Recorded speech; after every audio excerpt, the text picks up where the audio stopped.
तर असं सुंदरसं पैठणीचं बॅकड्रॉप बनवण्यासाठी मी घेतलं आहे पैठणी कापड, त्याचबरोबर त्याला कॉम्प्लिमेंट देणारं असं छानसा जांभळा कलर वांगी कलरमध्ये फॅब्रिक, त्याचसोबत त्याचं अस्तर आणि पायपिंग लेस.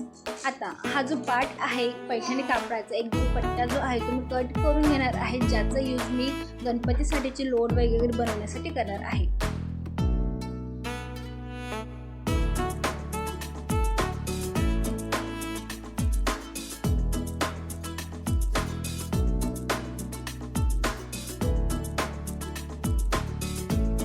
तर आता दोघं साईडला कट झालेलं आहे आणि दोघं साईडला मी पायपिंग करून घेणार आहे.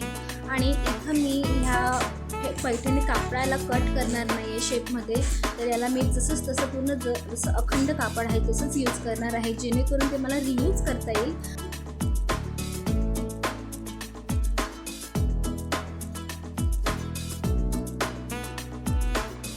तर दोघं साईडला पायपिंग इथं माझी करून झाली आहे.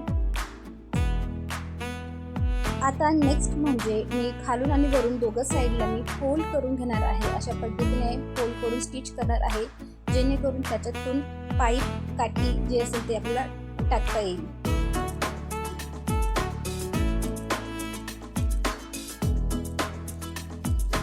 तर इथं मी अस्तर यूज केलेलं नाही आहे, कारण मला ते थोड्या दिवसांसाठीच वापरायचं आहे, नंतर यूज करणार आहे. पण तुम्हाला जर जास्त दिवसांसाठी किंवा पुढच्या वर्षी वापरायचं असेल तर मात्र नक्की याला अस्तर लावून घ्या, किंवा दुसरी काही तुम्हाला ॲज अ डेकोर पीस म्हणून ठेवायचं असेल तर अस्तर लावून घ्या, कारण अस्तर नाही लावलं तर मग ते लवकर खराब होईल.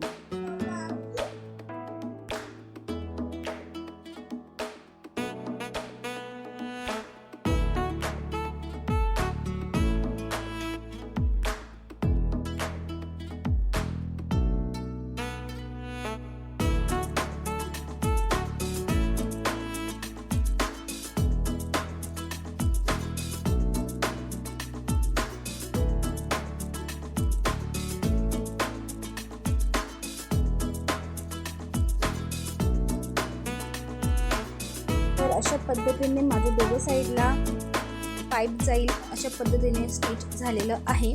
ओके, खालून सुद्धा मी तसं स्टिच केलं, कारण ते खालून ते कापड उडायला नको. आता मी तर मेजरमेंट्स घेतले आहे. मधले जी डिझाईन मला करायची आहे, झरोका स्टाईल जी डिझाईन आहे ती करायची आहे, तर त्याचे मेजरमेंट्स मी इथे घेतले आहेत. तर त्याची रुंदी आहे 18.5 आणि लांबी जी आहे ती आहे 28 अशी मी घेतलेली आहे.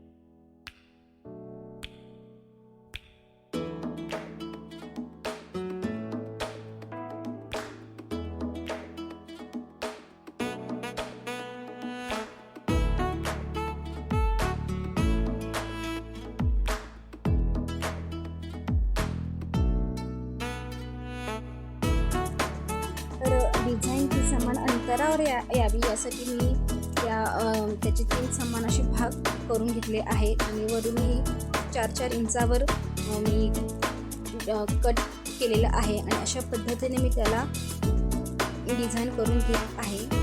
टेम्पल टाईप मी ही डिझाईन करत होती, बट नंतर मी याला कॅन्सल केलं आहे.